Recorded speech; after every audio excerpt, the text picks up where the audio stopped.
Which Resident Evil game needs a remake the most? The hype for a confirmed Resident Evil 9 is well underway, but amongst this intense speculation regarding Resident Evil remakes, the question is, which one is needed the most? Let's get into it.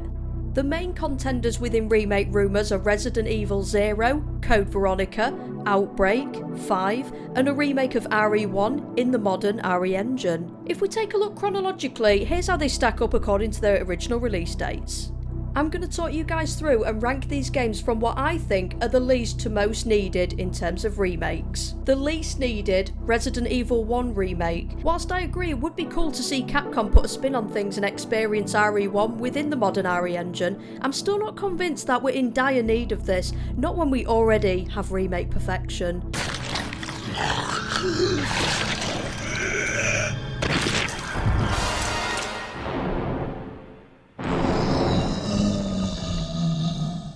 I mean, why would you go out for a Jill sandwich when you've got steak at home, you know? That was a close one.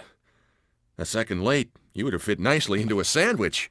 Alright, maybe this part needs to be remade. Bring back the OG Jill sandwich line. Okay, this does need a remake. Sure, it would be fun to see. Just like the reimaginings of RE2 and 3, a different perspective to the original and the existing RE1 remake that stands today. But incredible care would be required if they were to cradle that masterpiece and attempt to modernise it in any way. I feel they'd have to tread carefully with that one. This one's a personal preference for me anyway as the least required, as I've always held a strong belief that RE2 and 3 should have been remade in the same style as RE1 remake, but that's a whole other tank of Neptunes for another video. Next up, Resident Evil 5. Although initially released 16 years ago, but still significantly later from the others within the potential remakes list, RE5 still holds up visually well with solid gameplay to this day. Of course, visually renowned for the sepia, aka piss filter, it still provides an endearing charm to revisit this day. There are existing mods and reshades out there which adjust or fix this, however you want to look at it, so there is a potential if a remake was to occur that RE5 could be given a significantly gorgeous makeover with regards to its visual aspects. The game's still solid and great to play solo, with co-op adding even more fun to the experience, with both ways to play through the game not feeling outdated today. Although RE5 is sitting rather low on this list, I think Chris and Sheva might be telling Capcom that a remake may well be in order. Hurry up!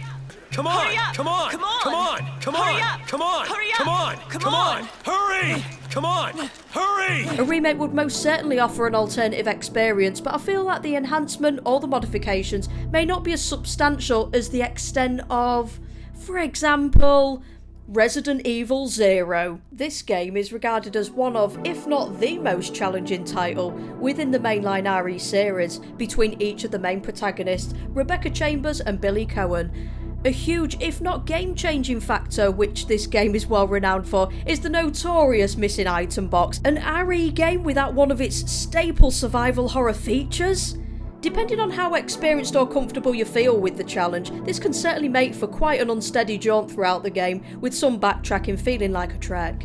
Anyway, I could preach all day, or night, about how playing through an RE game without an item box is like, well, Barry without his Magnum.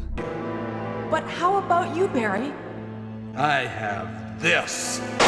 But there's huge potential here to, essentially, win over players who've previously felt hard done by voyaging through the game with no item box to deposit and withdraw things from. An item box or no item box option would be interesting and a welcomed addition for sure. Again, all hail the talented modding teams out there. You can bet that there's already a mod for this. It would be great to see this come to life though in an official remake release. In a close second place, Resident Evil Code Veronica.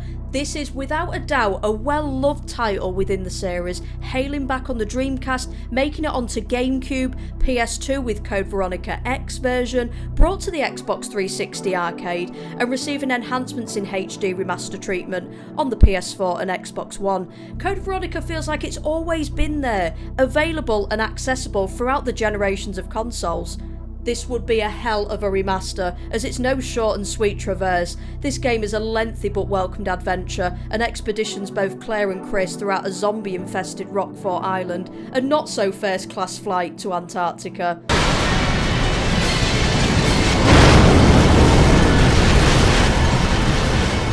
Oh, and they need to make Steve less annoying if they remake the game. Sorry, Steve. I said I was sorry. My name's Steve. Shut up. This is definitely a Resident Evil where you feel you get the bang for your buck, given its length and complexity. And by complex, it's no easy feat unless you're an experienced player. Large areas of exploration, an abundance of typical RE-style puzzles, backtracking, and the most threatening would be the Tyrant Plane boss fight, with the risk to be soft-locked during your playthrough. If you know, you know. I've been there many times, and I've never learned. Finally, potentially the most anticipated remake, and could we argue most likely, Resident Evil Outbreak. It goes without saying, this would be completely groundbreaking for truly bringing multiplayer back into the world of Resident Evil. Since both Outbreak games, we've of course been subjected to the disesteemed RE-verse and RE Resistance, which delivered far from memorable online multiplayer experiences. It's safe to say, well, completely safe as an RE save room to say, that the Outbreak games were well ahead of their time, and with Grace Ashcroft, the daughter of Outbreak character Alyssa, confirmed as the main protagonist in the upcoming Resident Evil Requiem, it would be incredibly fitting to release an Outbreak remake potentially shortly after the game's release. With the game scheduled to release on February 27th, 2026, could we see it as added DLC? But it is also the Resident Evil franchise's official 30th anniversary on March 22nd shortly after.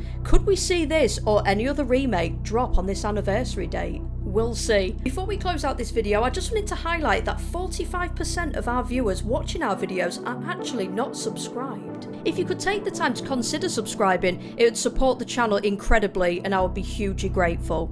Anyway, over to you guys. Let me know which Resident Evil game needs a remake the most and which one you think will be released next. Drop your thoughts down in the comments below. I've been Holster, thank you for taking the time to watch this video and stay tuned for more survival horror content.